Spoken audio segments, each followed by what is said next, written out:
So I'm going to tell you about something a little bit different. Name of the area of healthcare, which is probably the best consumer application going, since we're all going to be involved in healthcare for yourself, your family, your friends. So let me tell you what's really going on here at an application level and a system level, and probably just to get you interested and pique your interest in the potential that exists here in applying technology to solving, right, a problem that affects everyone, well, certainly on this planet, and affects people on the other planets that are out there. But we'll leave that for another talk and another time. One key aspect of it is the amount of information in healthcare is overwhelming. If you start thinking about mapping the human DNA and genomics to doing prevention of industry, anybody know the average size of a genomics file for an individual? 3 terabytes. All right, so take that and multiply it by, I don't know, 7, 8 billion people on the planet. It's a little bit of data to have to sift through and analyze what's going on. So connecting these points of care inside and outside across the full spectrum of healthcare is a very challenging problem because people interpret information in healthcare in very, very different ways. And in order to analyze what's going on, you have to be able to normalize the information, right? Keep it in one place so you have a single view of what's really going on. Fairly fascinating problem. We approach this by providing, first of all, a single network that allows us to interconnect all the providers together, whether it be a physician who you meet at a primary care facility, or a clinic, or a hospital, or a nurse practitioner that comes to a home, right? Or you go to a place, for a clinic or a retail place for getting treatment. All this information has to be put together and formed in a single way, right? That is the concept of a single network that pulls this information together, making it available to you as a consumer, to your community who you want to share your health information with, right? To the provider community when you need treatment or you want advice, right? Medicine today is too much of, I call it, accidental relationships. Do you know the right person to talk to about a particular disease that you have? It shouldn't be accidental, right? Just leverage everything we've learned about the internet, big data, search over the years and say, how can we have it applied this to the most important area for all of us, which is health, right? It's really just starting in that turn. And last, as a patient, no matter where you go, you want to have a single view of everything that's going on in your system. What medications you're on, what allergies you have, what immunizations. If I need to look up a record of something that you had done previously, how do I access it, right, and make it available? And then on top of that, layer in a set of security and privacy, since health information in most societies, right, is private information that is not meant to be shared by anybody unless you authorize it. So an interesting set of conditions. The old world is kind of a monolithic view. The facility you went to had their view of you as a patient completely disconnected from everything else that was going on, right? You couldn't relate. If you saw a physician in different areas, how do you bring that information together? That wasn't available.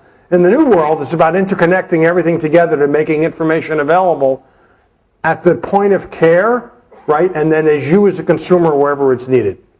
Very, very different approach. The amount of data we have to deal with, the structure of the data is a fascinating problem, from the primary care physician to lab results to home care, right? And think about that going forward, the way to prevent, major health issues is to keep you healthy. It's like a fairly interesting concept that relates to maintaining, complex software.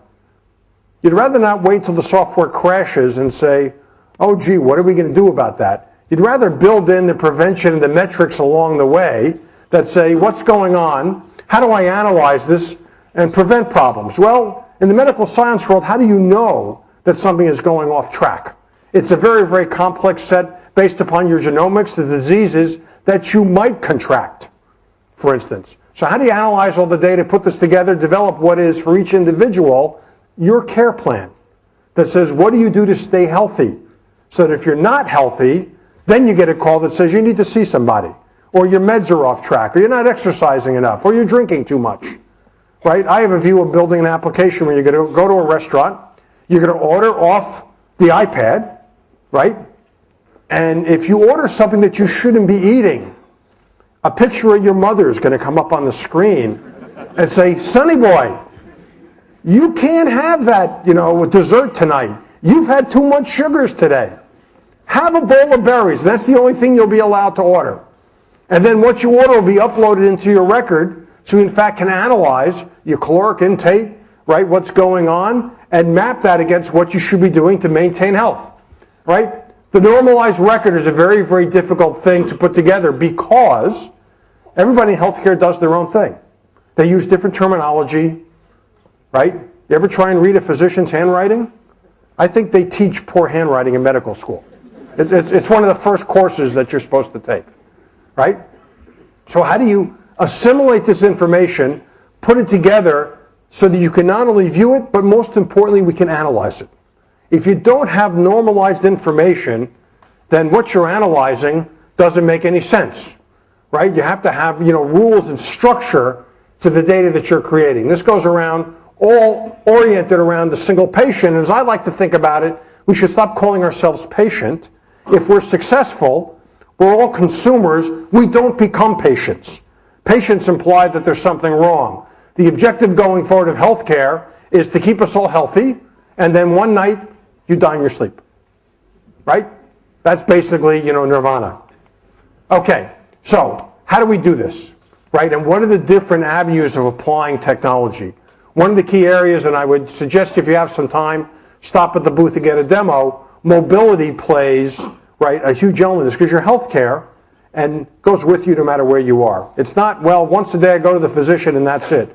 No, what's missing is constant interaction with you as an individual measuring your vitals, what you're doing, right? And the ability to then treat the physicians and clinicians, they want to have the data in their hands. They don't want to be running back to a workstation somewhere or rolling in a workstation to do something. So the use of mobile devices now, especially tablets, is taking off like wildfire. And the things that we can do with that are amazing. Out of that comes, when we say we have an open platform, what we mean is an open set of APIs, SDKs, and services that application providers can use to build innovative applications. It's not open source, right, where you can see what's going on. Don't want that. That causes all major security issues. It's about using the same set of toolkits that we've built inside of Allscripts that we used to develop and make them available to everybody, because the creative thinking of people as we start applying it to healthcare is going to be amazing. It's not going to be what a few vendors build. It's what the creative individuals say, this is a fascinating area. Medical schools are spending huge amounts of time on big data analytics. IBM's Watson is being used today by one of the leading cancer institutes, Memorial Sloan Kettering in New York, to analyze patterns looking for, the types of cancer. How do we recognize things? So the application of technology is going absolutely wild. Robust patient engagement is critical. So navigation of resources, okay? The business interaction that has to be there. An interesting aspect of this is, what can we afford to do? There are various treatments that can be provided.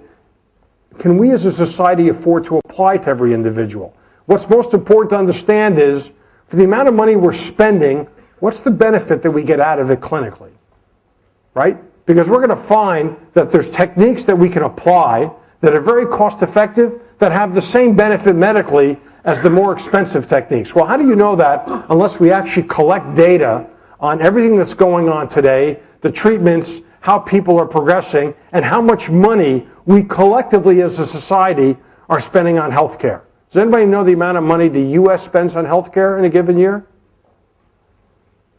$4 trillion. That's what we spend annually. Is it way too much? Of course. At the way things are going, it'll completely consume, right, every available dollar. The cost has to come down, but of course we want the clinical value, in fact, to go up. So analytics becomes critical. Population health. risk stratification. How do I know who's getting sicker so that they should come in for treatment? How do I know who's doing just fine? You don't have to come in for treatment. That's not the way the system works today. The system works today, everybody schedules and comes in, and half the time the physician says, you're doing great, go home. Well, that was a wasted visit and a waste of time. We as a society can't afford that anymore. We need to leverage technology to say, you don't have to come in and see somebody. We can give you tools at home. Measure what you're doing, Fitbits, things that measure how your health is going. And when you're going off the rails, right, come in and see somebody, you need help. Right? It shouldn't be that you just automatically schedule things. So all this whole aspect of, scheduling, managing the flow of information, and bringing clinical decision support to the provider. How does a physician keep current? How do you keep current just in the area of technology, what's going on? Suppose somebody's life depended upon you having the latest information that's available. Are you willing to trust that, well, gee, I've been reading, a lot what's online, I've been, and so therefore, no. You don't want to rely on that from a medical standpoint. At the point of care, you want clinical decision support to say, wait, that drug that you prescribed has a bad side effect with the drug and the DNA that this person has. You shouldn't prescribe that drug because in the last 2 months, research has discovered a very bad side effect. Well, how do you stay current in today's world? You don't want it to be, did I happen to read the information?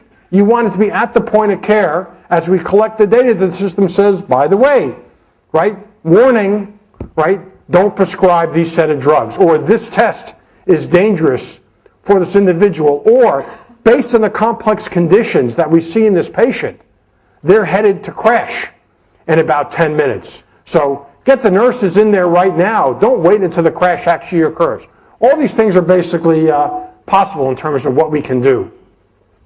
As the market evolves now, what you're seeing is the buildup of far more complex applications that both leverage medical science, leverage technology, all balanced across the care, the cost of delivering the care, right? Those three things are inseparable. You can't solve this problem by paying no attention to cost or not letting the individual be involved with their medical care. So it's a fascinating field because it applies analytics, big data, patient interaction, UI to get people to do the right things, clinical decision support at the point of care, and the amount of data that we're dealing with boggles the mind. Sorry, it's 3 terabytes per individual around the room. That's just the start. Right? So a really fascinating area. Let me tell you a little bit about Allscripts. Right? Our clients are about 180,000 physicians across the domestic USA today. So that's 50,000 physician practices. Right? The odds are when you walk into a physician, 1 out of 3 of them in the USA is using various forms of our products. 1,500 hospitals, right? Post-acute facilities growing, and 27,000 clinicians are now in a patient's home. Right? Don't bring the patient to the hospital. That's the last place you want to be if you're sick. Right? Actually send the practitioner to the home. The company, we're over 7,000 employees. We have over 2,000 employees in India and 3 sites, Bangalore, Pune, and Baroda. Right? Revenue is about $1.5 billion, and as we like to think of it, a single set of solutions. Here's the network of physicians. If you happen to need help in the USA, the odds are pretty good you're going to stumble into somebody. This represents physician practices, clinics, primary care physicians, hospitals, right? Just to give you an idea of the scope and the penetration. We have centers of excellence for development, right? Which have expertise in various areas that own responsibility for developing that part of a solution. We have, as I said, global centers in India, Israel, Canada, and the USA. We have 3 international development centers. These are joint development centers with specific clients. One of the fascinating areas to go in, work closely with the leading medical hospitals and medical schools in the world, put engineering people on staff working closely with the clinicians. This is not something that you as a brilliant technologist can say, I can figure out what to do. The magic happens when you get the physicians and the clinicians working side by side with the technologists saying, what's possible? Could you solve this problem for us? Observing their workflow, how they do things, and how to improve the efficiency of everything that's going on. And we use Agile, pretty much throughout the entire company. Small segments of development, combined development and QA teams responsible for developing, testing, automated regressions of every piece of software that's built, right, before we move forward. So we have a development program, right, for people. These are the same toolkits and APIs that we use internally are made available. There's classes documentation to show you how to use services inside the system or use mobile frameworks externally and how you connect various things. So it's a fairly complex, interesting system to work on. And I think I'm right on time. So again, last thing I would encourage you to do, step outside, go to the booth, and just sort of sample the apps that are there, talk to some of the developers that are there. It will absolutely open your mind to a fascinating area that is probably bigger in terms of total spend and opportunity than anything else that you can possibly comprehend. And not only that, it's going to impact and affect every single one of us sitting here today. Thank you very much.